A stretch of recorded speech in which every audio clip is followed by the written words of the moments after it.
Assalamualaikum warahmatullahi wabarakatuh. Waalaikumsalam warahmatullahi wabarakatuh.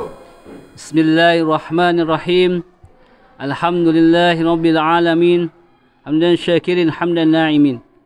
Allahumma salli wa sallim wa barik ala sayyidina Muhammad wa ala ali sayyidina Muhammad. Jamaah salat Isya dan tarawih yang dirahmati Allah Subhanahu wa taala.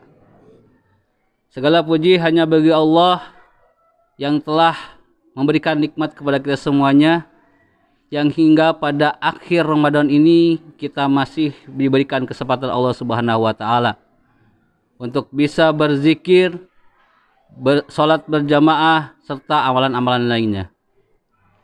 Jamaah salat Isya dan tarawih yang dirahmati Allah Subhanahu wa taala. Sayyidina Umar radhiyallahu an, Sayyidina Umar bin Khattab radhiyallahu an pernah berkata, sesungguhnya Allah Subhanahu wa taala telah menyembunyikan ridhonya dalam amalan-amalan setiap manusia. Dan sesungguhnya Allah Subhanahu wa taala telah menyembunyikan murkanya di balik dosa-dosa setiap manusia. Dan Allah Subhanahu wa taala telah menyembunyikan kekasih-kekasihnya di antara ramainya orang-orang yang direndahkan oleh manusia. Dari perkataan Umar bin Khattab radhiyallahu an, ada 3 pesan yang disampaikan. Yang pertama adalah amalan. Amal yang menyebabkan ridhonya Allah Subhanahu wa taala. Jadi amal itu bukan perkara besar atau kecilnya. Karena amal yang akan kita bawa ke hadapan Allah Subhanahu wa taala adalah amal yang diridhai Allah Subhanahu wa taala. Percuma ketika amalannya besar, amalnya dahsyat, tetapi Allah Subhanahu wa taala tidak ridho. Jadi amalan apa yang Allah ridhoi? Yaitu amalan yang terbaik adalah amalan yang dilakukan dengan ketulusan niat. Niat yang tulus karena Allah Subhanahu wa taala, serta dilakukan secara terus-menerus walaupun sedikit atau didawamkan. Karena Allah Subhanahu wa taala menyukai orang-orang yang istiqomah.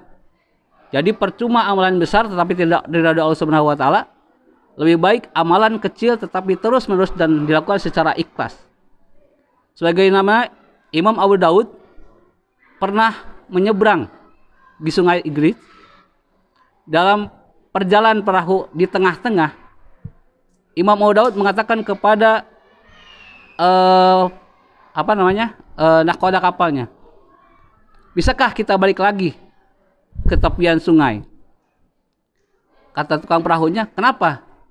Karena saya mendengar di tepian sungai ada yang bersin dan mengucapkan alhamdulillah. Sementara belum ada orang-orang yang membalas doa tersebut. Kemudian si tukang perahu itu dibayar oleh Imam Abu Daud dalam 1 dirham. Akhirnya mau kembali ke tepian tadi. Jadi perahu balik lagi. Ketika sampai di tepian tadi, maka Imam Abu Daud menjawab tahmid dari orang bersin tersebut. Yarhamukallah. Setelah itu perahu itu melanjutkan lagi menyeberang. Apa yang terjadi? Keesokan harinya orang-orang yang ada dalam perahu tersebut bermimpi. Dalam mimpinya dikatakan bahwa Imam Abu Daud telah membeli surga dengan 1 dirham. Itu adalah amalan yang sepele tapi Allah ridho. Yang kedua adalah dosa. Jangan meremehkan dosa. Tadi sampaikan bahwa Allah Subhanahu wa taala menyembunyikan murkanya di balik dosa-dosa yang dilakukan oleh manusia. Ada orang yang berdosa, ada yang orang berdosa besar, tetapi setelah melakukan dosa besar, dia takut kepada Allah, akhirnya bertobat. Allah lebih menyukai orang tersebut dibandingkan orang-orang yang melakukan dosa kecil. Tapi dia meremehkan dosa kecil tuh. Ini mah dosa kecil. Akhirnya dilakukan terus menerus. Yang pada akhirnya secara tidak sadar orang itu telah mengundang murkanya Allah Subhanahu wa taala. Jadi jangan pernah meremehkan dosa sekecil apapun.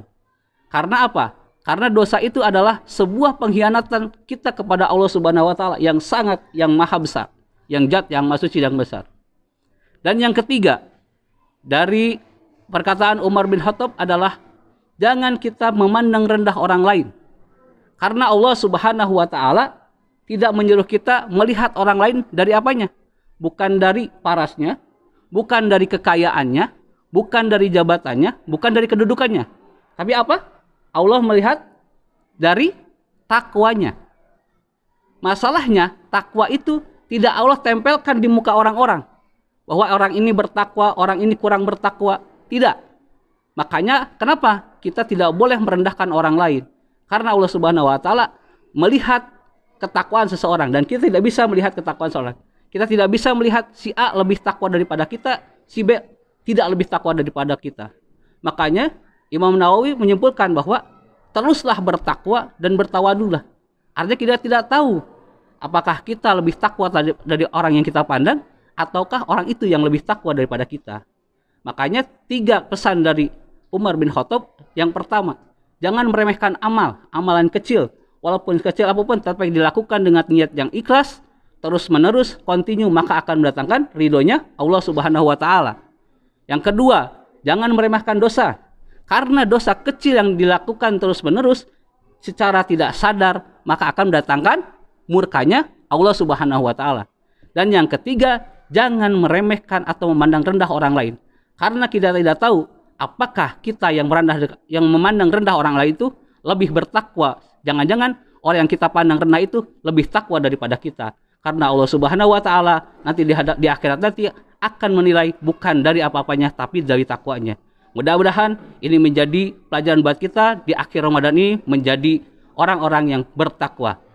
Demikian yang bisa saya sampaikan. Wabillahi taufiq wal hidayah. Wassalamualaikum warahmatullahi wabarakatuh.